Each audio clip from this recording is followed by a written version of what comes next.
है और ना ही कुछ हम लेकर जाएंगे।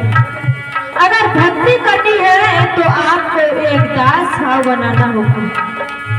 जब हम दास भाव बना लेंगे, भक्तों की संतों की सेवा करेंगे, आश्रम पर रहकर आश्रम पर जो भी किसी भी प्रकार का कोई भी कार्य है बिना बताए उसको हम करेंगे, तो मेरे भक्त बंधुओं जब धीरे धीरे उसको करते जाएंगे तो हमारे अंदर भक्ति का कण और सेवा करने का भाव बनता रहेगा। शर्म नहीं, अगर सेवा करने से हम शर्म करेंगे कि मैं बहुत ऊंची जात का हूँ या मैं पैसे वाला हूँ या मैं बहुत सुंदर हूँ, ये सोच करके हम यहाँ आएंगे, बैठ जाएंगे चुपचाप, सेवा नहीं करेंगे, कोई किसी भी प्रकार का भाव विश्वास नहीं करेंगे, तो यहाँ आने से कुछ लाभ प्राप्त नहीं होगा। कहते हैं क्या, सेवा करना चाहते हो, सेवा का भाव बना लेना।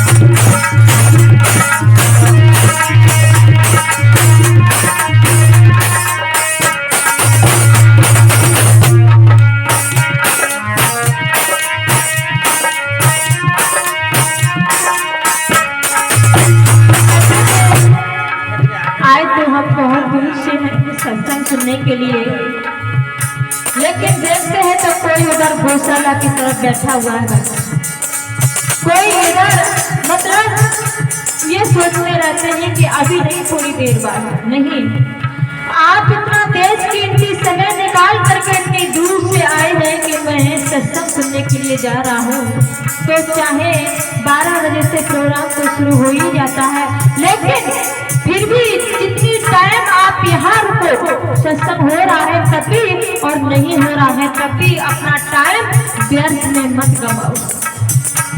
जब तक सत्संग नहीं हो रहा है तब तक तीसरी मुद्रा को लगा करके आप जो भी सेवा कर रही है उस सेवा को करो, और जो भी भक्त कोई भी किसी प्रकार के शब्द बोल रहे हैं, सत्संग बोल रहे हैं, उसको ध्यान पूर्वक सुनो। ये मत सोचो कि ये हमसे छोटा है, ये कह रहा है तो इसकी बात को हम नहीं मानेंगे। ऐसा सोच कर अगर करोगे तो आपको उसका कोई फल प्राप्त नहीं होगा। ये कहते हैं क्या, तन की सेवा करते हो, एक कर्म हमारा बनता है।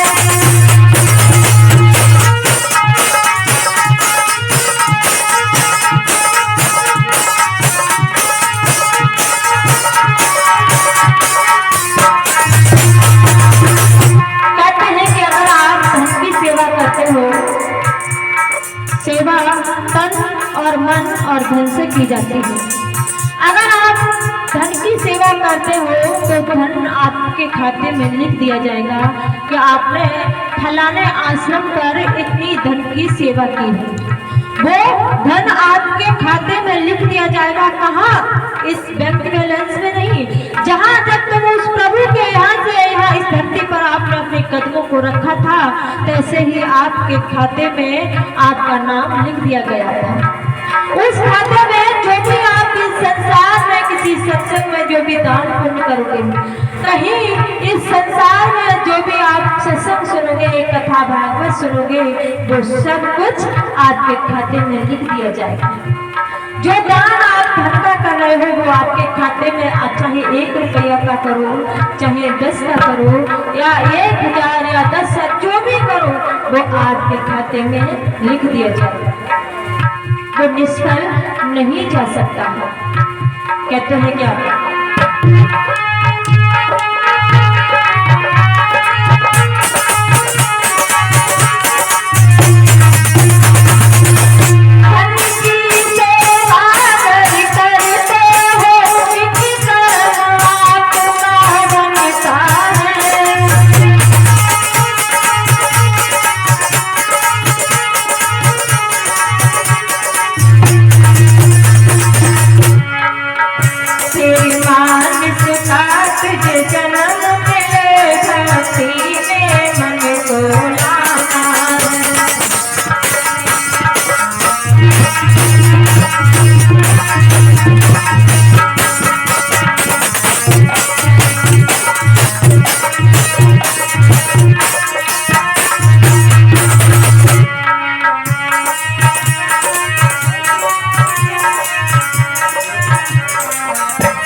का फल या फिर वही धन आपके ही काम आएगा, मेरे काम नहीं आएगा।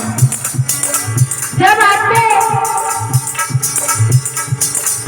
इस संसार से जाना होगा तो आपको पुनः फिर से मनुष्य का ही शरीर मिलेगा, और जो धन आपने सत्यों की शरण में लगाया है उसका जो फल आपको प्राप्त होगा, फिर से आप सत्य की शरण में आएंगे, फिर से आपको सत्संग श्रवण पान करने के लिए मिलेगा, फिर से आप इस संसार में आओगे और मनुष्य का शरीर मिलेगा और वही धन आपके काम आएगा। इसलिए अगर इनसे भी बचना चाहते हैं, फिर से 84 लाख यानी इस मनुष्य के शरीर में आने से बचना चाहते हैं, तो कहते हैं क्या?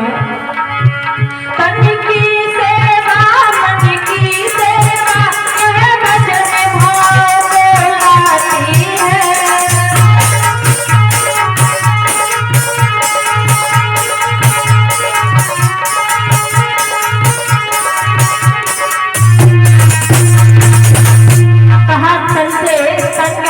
शरीर, जो इंसान शरीर से धन से सेवा की बात अलग होती है। कैसे आपने नौकरी, चलो दुकान पर आप काम कर रहे हो या कहीं नौकरी कर रहे हो तो आपने 10,000 की या 1 लाख की सेवा कर दी किसी भी आश्रम पर या सत्संग में।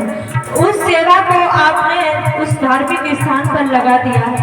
कुछ दिनों तक आपका मन आपके धन की तरफ रहा और फिर थोड़े समय में जैसे ही आप दुकान की तरफ गए, नौकरी की तरफ गए, तो आपका मन, आपका चित्त उस नौकरी में लग गया, दुकान में सौदा बेचने में लग गया। उस टाइम तक तुम्हारा पूरा दिल दिमाग सब कुछ तुम्हारी नौकरी में, तुम्हारी दुकान में रहेगा।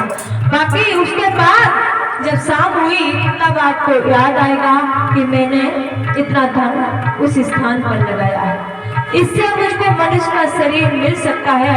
लेकिन कहते हैं कि जो तन से सेवा करता है, मन से सेवा करता है, उसका मन भजन ध्यान में लगता है।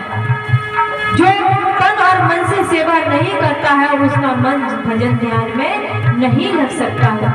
कितना भी मन लगाएगा फिर भी उसका मन चंचल विचलित रहेगा। अगर सेवा में हम भाव और विश्वास के साथ लगाएंगे सेवा में मन, तो हमारा मन भजन ध्यान में भी लगेगा। कहते हैं क्या?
हमारा मन भजन ध्यान में लगता है तो भक्त है 84 लाख योनियों से बच जाता है, अपनी इच्छा से इस संसार में आता है और अपनी इच्छा से ये संसार से जाता है।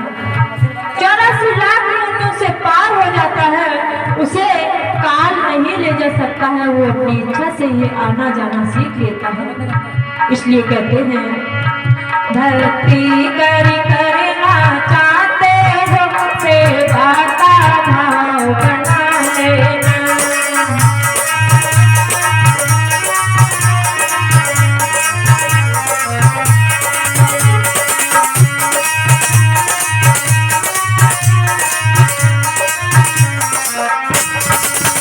सत्संग में आकर के भाई सत्संग का भाव बना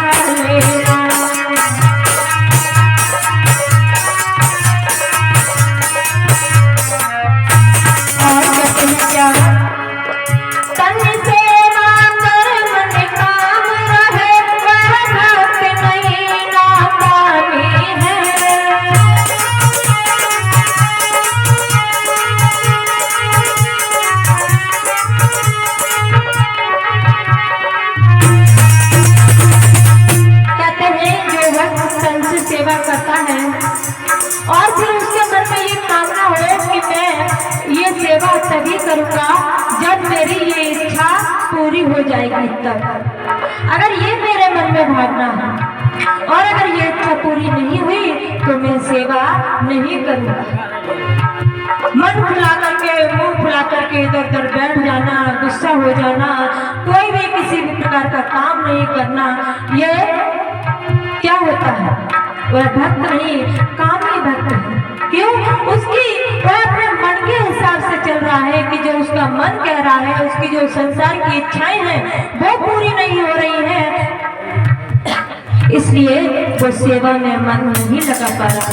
ये सब कुछ त्याग करके, चाहे महिला भक्त हो चाहे पुरुष भक्त हो, अपने मन में किसी भी प्रकार का कोई भाव, कोई विश्वास ये लगाकर अगर हम सेवा करेंगे तब तो फल प्राप्त होगा। और अगर हम कामनाओं के साथ करेंगे कि मेरी ये इच्छा पूरी हो जाए, मेरा ये काम बन जाए, मैं ऐसा हो जाऊं, फलाना, बहुत सी जो बातें होती हैं संसार की, उसको लेकर के करेगा तो हमारा उद्धार नहीं हो सकता है।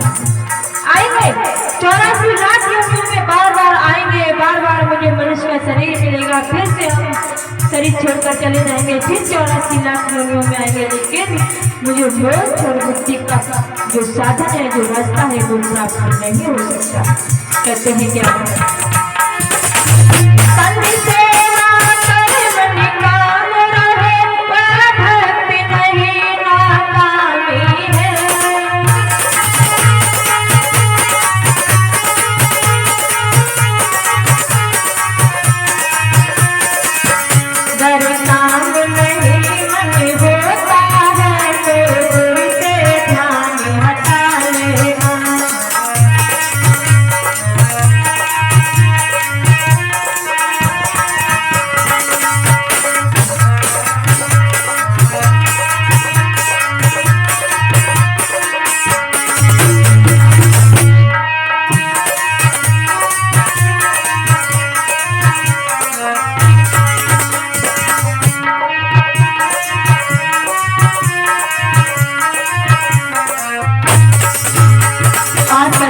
अगर हमारा काम नहीं बना तो हम अपने गुरु से ध्यान हटा लेते हैं, गुरु से विमुख हो जाते हैं, उनको छोड़ देते हैं कि मेरा ये काम नहीं बना, मैं जो चाहता था वो मुझे प्राप्त नहीं हुआ।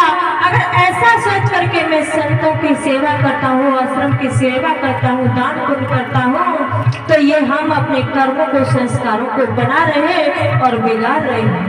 बार बार मुझे आना पड़ेगा और बार बार मुझे जाना पड़ेगा। इसलिए कहते हैं क्या?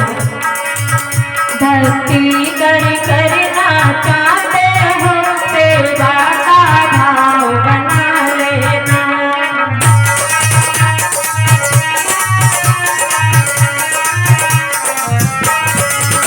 सत्संग में आकर के भाई, सत्संग का भाव बना लेना।